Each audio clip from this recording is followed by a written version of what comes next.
The night of my graduation was supposed to be simple.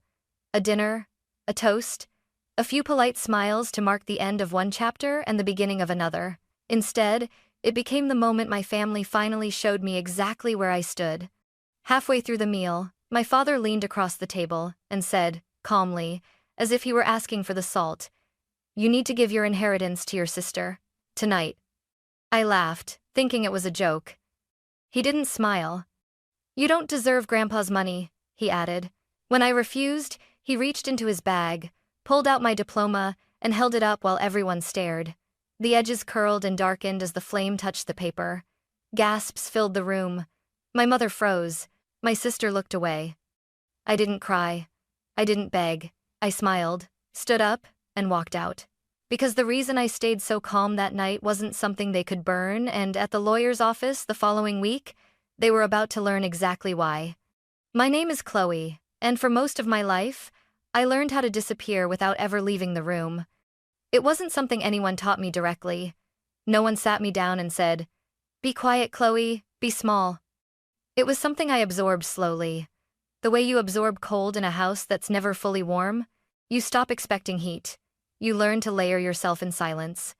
In my family, there was always a clear rhythm. My father, Richard, spoke with certainty and expected obedience. My mother, Linda, smoothed everything over with polite smiles and careful excuses. And then there was my younger sister, Emily, bright, emotional, expressive. The kind of child adults noticed immediately. I was the other one. At family gatherings, relatives would gush over Emily. "She's so talented. She has such a strong personality. You can already tell she's going places." Then someone would turn to my parents and ask, "And what about Chloe?" My mother would smile. "Oh, Chloe's easy. She's very responsible." Responsible. That word followed me everywhere. It sounded like praise, but it functioned more like a dismissal. It meant I didn't need checking in on. It meant I didn't need encouragement. It meant I would understand when my needs came second. I understood a lot. When I was 11, I spent weeks building a small robotics project for a school exhibition. I stayed up late, wiring pieces together, fixing mistakes, learning through trial and error. On the day of the event, I waited by the front door with my project in my arms while my parents rushed past me. "We're running late," my father said, grabbing his keys. "Emily has her art workshop across town." I walked to the school gym alone, dragging my project behind me. I told myself it was fine. I told myself I didn't need them there. But when other kids posed for photos with their parents, I felt something settle quietly in my chest, something heavy, something familiar. At 15, I was accepted into a competitive academic program in another state. I boarded an overnight bus with a single suitcase, hugging my parents goodbye in a crowded terminal. My mother reminded me to eat properly. My father reminded me not to cause trouble. They didn't ask if I was nervous. They didn't ask if I was proud of myself. I learned not to expect those questions. I became good at being low maintenance. I handled paperwork. I managed deadlines. I solved problems before anyone else noticed they existed. Teachers praised me. Supervisors trusted me. At home, none of it seemed to register, except with one person. My grandfather, Thomas, noticed everything. He didn't interrupt conversations to praise me. He didn't announce my achievements to others. He just listened, really listened when I spoke. When I explained how something worked, he didn't rush me. When I asked questions, he didn't brush them off. Sometimes he would just nod and say, "You think things through." Once, when I was 16, I asked him why he always waited before responding. He smiled and said, "People who talk fast usually want control. People who listen first usually already have it." That stayed with me. We spent quiet afternoons together. He taught me how to read contracts, how to notice what wasn't written, how to recognize pressure disguised as kindness. He never criticized my parents directly, but I could hear concern in the spaces between his words. "Families don't always reward fairness," he told me once. "Sometimes they reward convenience." I didn't fully understand what he meant then. I only knew that when I was with him, I didn't feel invisible. By the time I left for college, I had mastered the art of being calm, of not reacting too quickly, of keeping my emotions controlled. My parents called it maturity. They said, "Chloe never makes things difficult." What they didn't realize was that I wasn't calm, because I didn't feel things. I was calm because I'd learned that showing how much something hurt never changed the outcome. And by the time my graduation dinner arrived, that lesson had shaped me into someone they no longer recognized, someone who knew exactly when to stay quiet and when to stop being small. If my parents taught me how to be quiet, my grandfather taught me why that quiet mattered.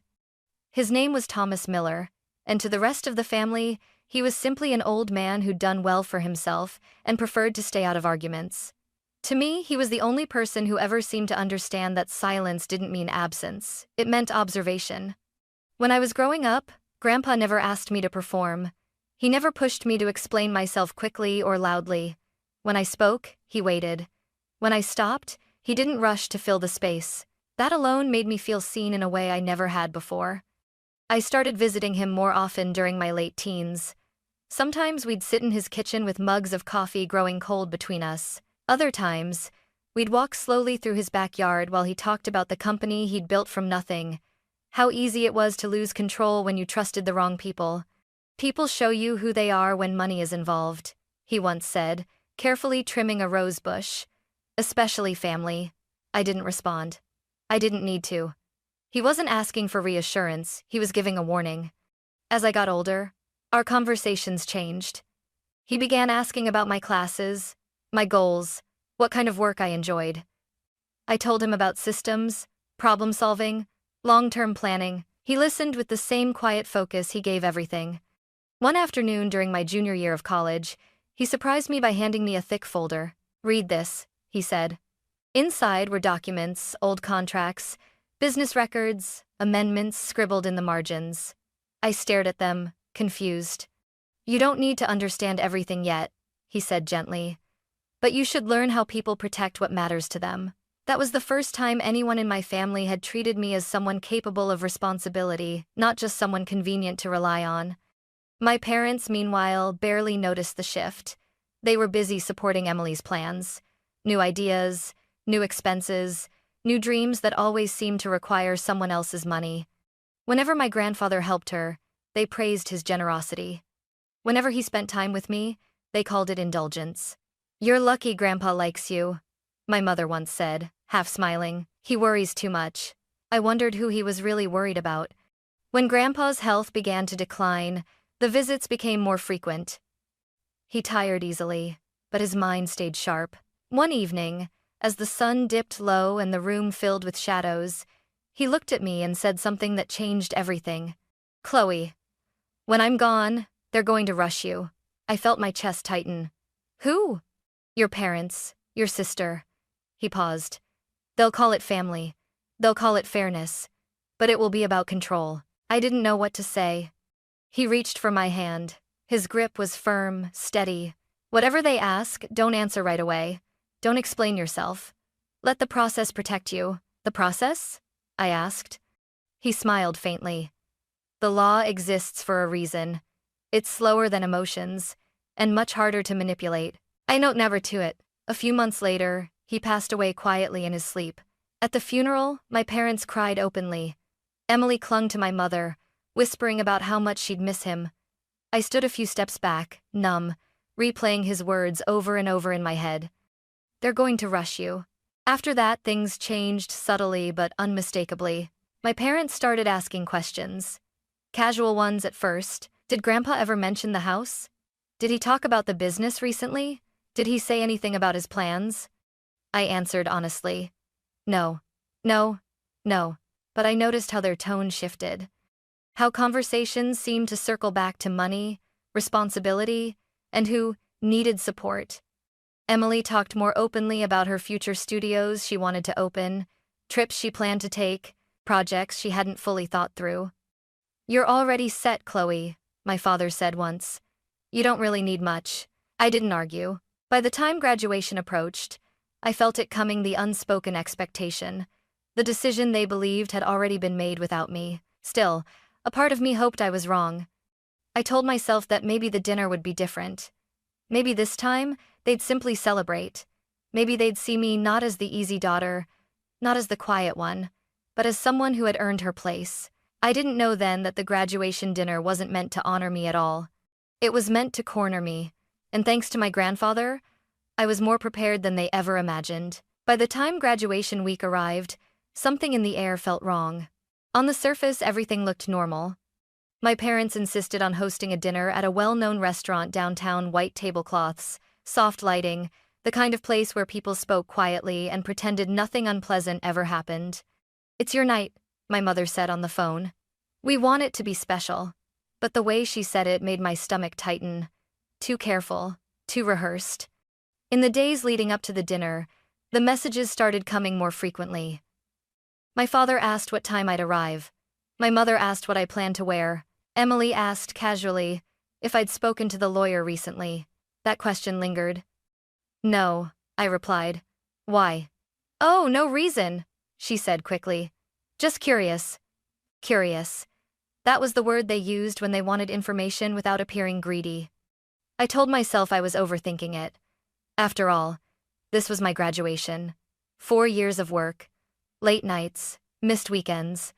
I wanted just once to believe they were proud of me. The evening of the dinner, I arrived early. I stood outside the restaurant for a moment, smoothing my dress, taking a slow breath. Through the window, I could already see my family seated at the table. Emily was laughing. My parents leaned toward her, engaged, animated. No one noticed me yet. When I walked in, my mother stood up immediately. "There you are," she said, hugging me tightly, too tightly. "We were just talking about you." I wondered what that conversation had really sounded like. The dinner began politely. Relatives congratulated me. Glasses clinked. My father nodded when people praised my job offer, but his smile never quite reached his eyes. Emily talked about herself, new ideas, vague plans, expensive dreams. She spoke as if the future were already paid for. My parents listened intently, offering encouragement, suggestions, reassurance. When the conversation turned to me, it felt thinner. "So," my father said, cutting into his steak, "you'll be working long hours." "I'm ready for that," I replied. "You always are," he said. It sounded like praise. It wasn't. I noticed small things then. My father checking his watch repeatedly. My mother barely touching her food. Emily leaning back in her chair, watching me with an unreadable expression. They weren't here to celebrate. They were waiting. When dessert arrived, my father cleared his throat. The sound sliced cleanly through the table chatter. "Chloe," he said, reaching into his briefcase. "We need to talk." My chest tightened, but my face stayed calm. He placed a folder on the table and slid it toward me. The leather scraped softly against the wood. Inside, I could see the edges of documents neatly stacked. Official, deliberate. My mother folded her hands. Emily stopped smiling. "This is important," my father continued. "Your grandfather trusted you, but you already have stability. Emily doesn't." I didn't open the folder. "I didn't need to."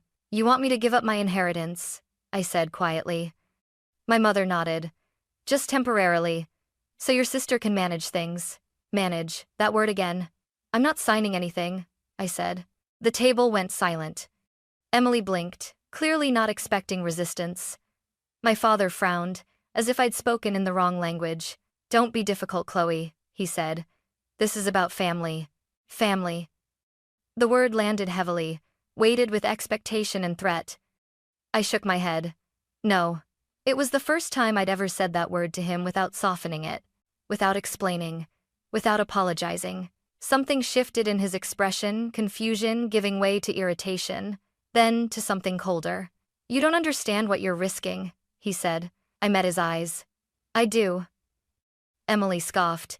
"Why are you being like this? You weren't even that close to Grandpa." The words stung, but they also clarified everything. They had never seen my relationship with him because it had never benefited them to look. "I'm not signing," I repeated. That was when my father stood up. He reached into his bag again, this time pulling out my diploma, the symbol of everything I'd worked for, everything they had barely acknowledged. "You don't deserve Grandpa's money," he said, his voice low and controlled. The lighter clicked. Gasps rippled across the table. My mother froze. Emily's confidence faltered. I watched calmly as the edges of the paper darkened and curled. Inside, something settled, not panic, not fear, but certainty. This wasn't a negotiation.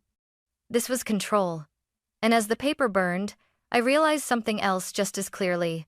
They thought destroying what I had earned would make me break. They had no idea how carefully I'd been taught to wait. And no idea what was already set in motion. For a moment after the flame died, no one spoke. The restaurant felt too quiet, as if the walls themselves were waiting to see what I would do next. I could hear the faint clink of cutlery from other tables, the low murmur of conversations that had nothing to do with us. Life continuing, indifferent. My father looked at me, almost expectantly. I think he believed that was the moment I would finally break. That I would cry. That I would reach across the table and beg him to stop.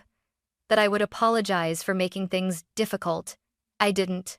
I watched the last fragile edge of my diploma curl inward, then looked up at him. "Are you finished?" I asked. My own voice surprised me. It was calm, steady, not raised, not trembling. The kind of tone people use when they've already made a decision and see no reason to argue anymore. My father blinked. My mother inhaled sharply. "Chloe," she said, her voice tight. "You're overreacting." Overreacting. The word she always used when my feelings became inconvenient. Emily reached toward me, her hand hovering just short of my wrist. "Don't do this," she whispered. "You're embarrassing everyone." I pulled my hand back before she could touch me. "I'm not embarrassing anyone," I said. "I'm leaving." My father's jaw tightened. "Sit down." The command was automatic, practiced. The same tone he'd used my entire life when he expected compliance. I stood up instead. The chair scraped softly against the floor. It was a small sound, but it cut through the tension like a blade. Heads turned from nearby tables. Someone stopped chewing. Someone else stared openly. My mother finally stood too. "If you walk out now," she said quietly, "you're choosing to tear this family apart." I almost laughed. "You tore it apart long before tonight," I replied. "I'm just done pretending it's still whole." Emily shook her head, disbelief replacing entitlement. "You're really doing this? Over a piece of paper?" I looked at her, really looked at her. Not as my sister, not as the golden child, but as someone who had never once questioned where her advantages came from. "It was never about the paper," I said. I picked up my purse, folded my napkin neatly, and placed it on the table. A small habit, a final act of order in a moment that felt anything but orderly. My father stared at me, his expression shifting, not angry now, but unsettled. He had lost control, and he knew it. "This is what happens when you forget who supports you," he said. I met his gaze. "I can't remember a single time you did." The words hung between us, heavy and undeniable. No one followed me as I walked toward the exit. Not my mother, who was too busy maintaining her composure. Not Emily, whose world had just tilted in a direction she didn't understand. Not my father, who was still standing there, lighter in his hand, staring at the ashes of a symbol he thought would keep me obedient. Outside, the night air hit my face, cool, damp, real. I stood on the sidewalk for a moment, breathing it in. The city moved around me, cars passed. A couple laughed as they walked by. Somewhere nearby, music played softly through an open window. For the first time that evening, I felt grounded. I ordered a ride and watched the restaurant fade behind me as the car pulled away. In the reflection of the window, my face looked different. Not broken, not angry, resolved. My phone buzzed almost immediately. A message from Emily. "You went too far." Another from my mother. "Your father didn't mean it. He was emotional." Then an email notification from my father, already long enough to scroll. I didn't open any of them. Instead, I rested my head back against the seat and closed my eyes. Grandpa's voice echoed in my mind, calm and certain. "They're going to rush you." I wasn't rushing. I wasn't reacting. I was choosing. That night, I stayed at my Aunt Sarah's apartment. She opened the door without questions, took one look at my face, and stepped aside. "There's tea in the kitchen," she said softly. "You can talk if you want, or not." I didn't talk. I didn't need to. Lying on her couch later, staring up at the ceiling, I replayed the dinner in my mind, not with anger, but with clarity. Every word, every look, every carefully staged moment. It hadn't been a celebration. It had been a test. And for the first time in my life, I hadn't passed it the way they expected. As sleep finally crept in, one thought settled firmly in my chest. They believed tonight was the end of my resistance. They had no idea it was only the beginning. The morning after the graduation dinner, I woke up expecting to feel shattered. Instead, I felt clear. Sunlight filtered through the thin curtains in my Aunt Sarah's living room, soft and almost forgiving. For a brief moment, I forgot where I was. Then everything rushed back: the restaurant, the lighter, the way my father had looked at me as if obedience were something he could still demand. My phone was already vibrating. I didn't pick it up right away. I made coffee first. I sat at the small kitchen table and let the warmth of the mug steady my hands. Only then did I look at the screen. Emily's messages came first. "You embarrassed us last night. Everyone thinks you overreacted." "Dad is furious." I stared at the words, noticing what wasn't there. No concern, no apology, no acknowledgement of what had been done to me, just control. A second message followed. "You know Grandpa wouldn't want this much drama." I almost laughed. Emily had always spoken confidently about things she didn't actually understand. Then came my mother's call. I hesitated before answering. "Chloe," she said immediately, her voice soft, carefully measured. "We need to talk." "I'm listening," I replied. "Your father didn't mean what he did," she said. "You know how emotional he gets when he feels challenged." "Challenged. Not wrong. Not cruel. Challenged. You should apologize," she continued. "Not for refusing necessarily, but for the way you handled it." I closed my eyes. "Mom," I said quietly, "he destroyed my diploma." There was a pause, just long enough for me to know she'd already decided how to frame it. "It was symbolic," she said. "He was trying to make a point." "And what point was that?" I asked. "That you're forgetting your place," she replied before catching herself. The line went silent. I ended the call. By noon, my father's email arrived. 3 pages long, accusations wrapped in concern. Words like ungrateful, selfish, dramatic, repeated reminders of everything they'd provided for me. Near the end, buried beneath the anger, was the real message. "Sign the documents. Fix this. Be the daughter we raised." I didn't respond. Instead, I powered off my phone completely. For the first time in my life, I allowed myself not to explain, not to justify, not to smooth things over. The quiet that followed wasn't empty, it was protective. That afternoon, I opened my laptop and reread the email I had sent the night before. "Mr. Jonathan Reed, it's time." His reply was already waiting. "Understood. I'll notify all parties. Next week, Santa Monica office." My chest tightened, not with fear, but with something close to relief. This was the process Grandpa had talked about. Slow, deliberate, impossible to intimidate with raised voices or emotional threats. The rest of the week passed in an uneasy calm. At work, I focused on tasks I could control. Code reviews, meetings, deadlines. In the evenings, I stayed with my aunt, helping her with groceries, watching old movies, letting normal life remind me that the world hadn't ended just because my family had lost control. One night, she finally spoke. "Your grandfather knew this would happen," she said gently. "That's why he trusted you." I nodded, the weight of that trust settling deeper in my chest. My phone stayed off, but messages piled up anyway. Missed calls, voicemails. One from Emily stood out. Her voice, no longer smug, sounded shaky. "I already told people the house was basically mine," she said. "You're making me look stupid." That was when I realized something important. They hadn't just assumed I would give in. They had already spent what wasn't theirs. By the time the day of the meeting arrived, I felt strangely calm.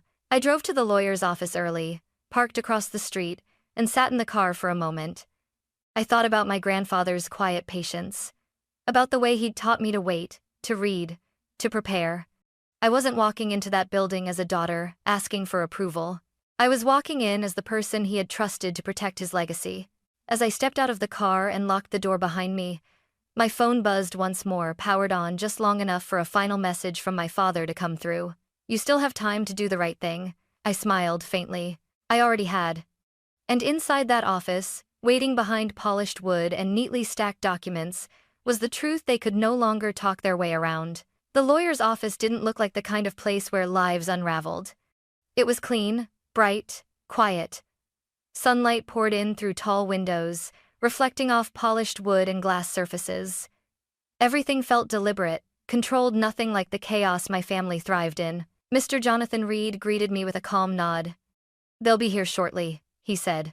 "Are you ready?" I straightened my blazer. "I've been ready for a long time." We sat at opposite ends of a long conference table.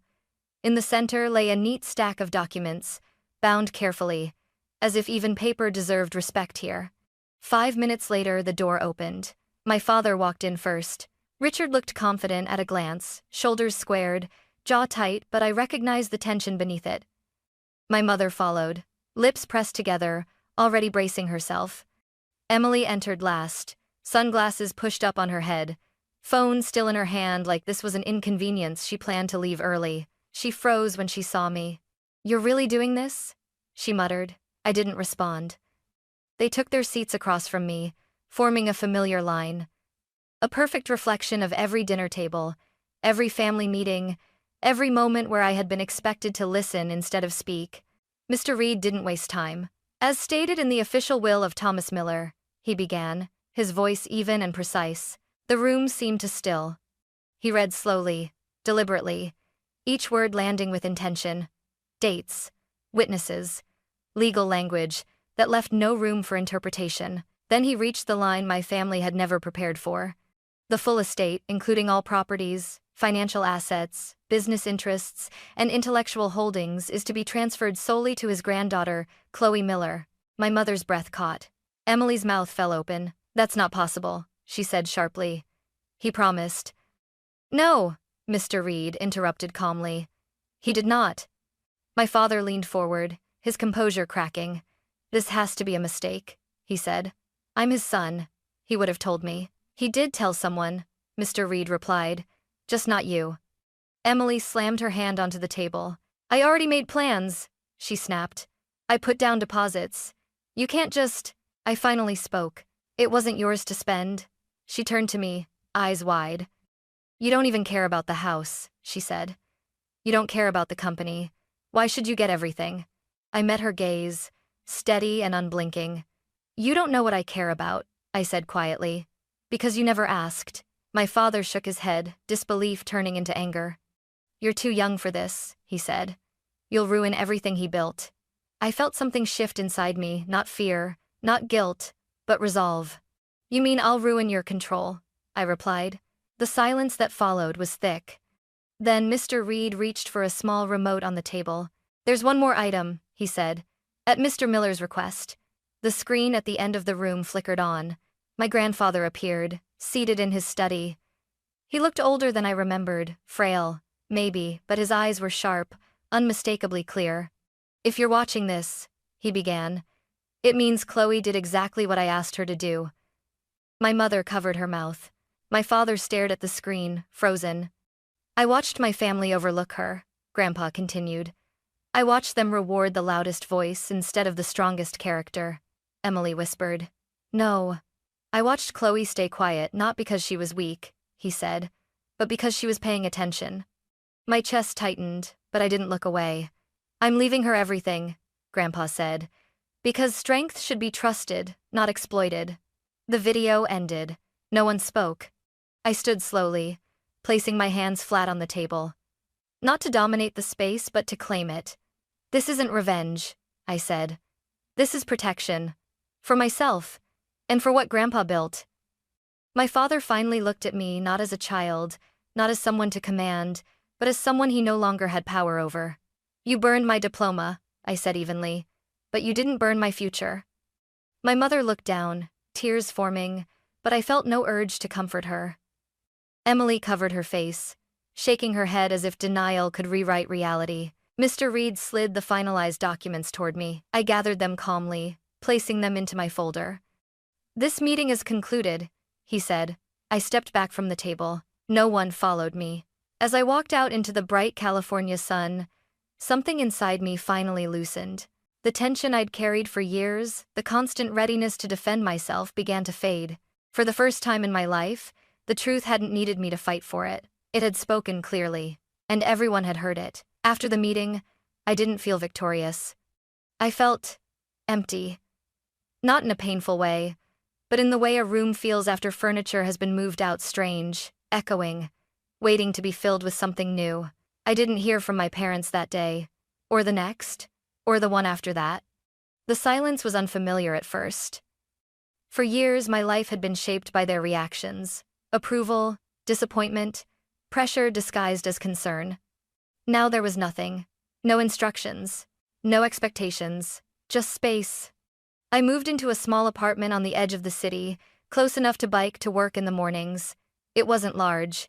The furniture was minimal, but it was mine. Every decision inside those walls, what to buy, where to sit, when to rest, belonged to me alone. At work, things shifted quietly. I didn't announce what had happened. I didn't need to. I focused on my projects, took on more responsibility, and earned trust the way I always had, through consistency, not noise. When a leadership opportunity opened up, my manager didn't hesitate. "You're steady," he said. "People feel safe working with you." For the first time, that word felt like recognition, not dismissal. I also began spending more time reviewing Grandpa's business carefully, methodically. I brought in advisors, asked questions, listened more than I spoke. I remembered the way he used to sit across from me, patient, observant, never rushing a decision just to feel powerful. I wanted to do things differently. A month passed before my mother finally called. I stared at the screen for a long time before answering. Her voice sounded smaller. "We don't know how things got this far," she said. "Your father is struggling." I waited. "You didn't have to humiliate us," she added quietly. That word, humiliate, settled heavily between us. "I didn't humiliate anyone," I replied. "I stopped protecting lies." She didn't respond. Emily never called. I heard through relatives that she'd moved in with friends, that plans had been postponed, that she was figuring things out. For the first time, the world wasn't rearranging itself around her comfort, and strangely, I didn't feel satisfaction. I felt distance. On quiet evenings, I stood on my balcony and watched the city lights flicker on one by one. The air was cool, steady. No one was watching me. No one was waiting for me to explain myself. I thought about the girl I used to be, the one who swallowed words, who measured her worth by how little trouble she caused. I wanted to tell her something. You don't have to stay quiet to be safe. Sometimes, memories of the dinner crept back in the flame, the gasps, the way my father's voice had tried to command me into shrinking again. But those memories no longer had sharp edges. They felt distant, like scenes from a life I no longer lived. One night, I found an old voicemail from Grandpa saved on my phone. I hadn't listened to it in years. "Take your time," his voice said softly. "You're allowed to choose yourself." I closed my eyes and let the words settle. For the first time, I wasn't bracing for the next confrontation. I wasn't anticipating backlash or guilt or demands disguised as love. I was simply living. And in that quiet, I realized something I'd never fully understood before. Freedom doesn't arrive all at once.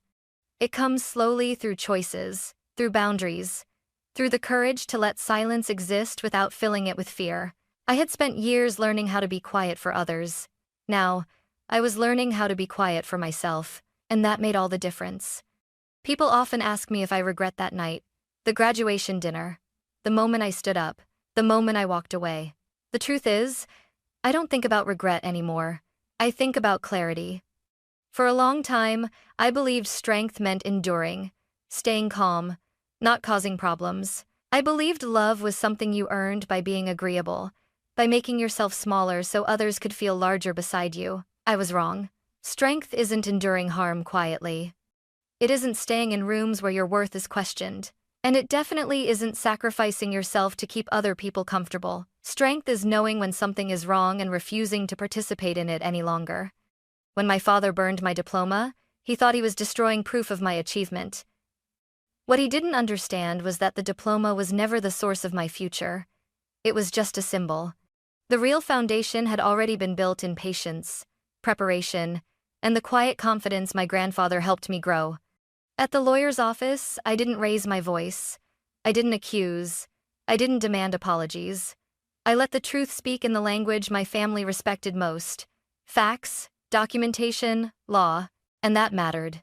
Because justice doesn't always come from confrontation. Sometimes it comes from boundaries that are finally enforced. Today, my life is peaceful in a way I never imagined growing up. I wake up without dread. I make decisions without waiting for approval. I build things slowly, carefully, with intention. I surround myself with people who don't confuse control with love.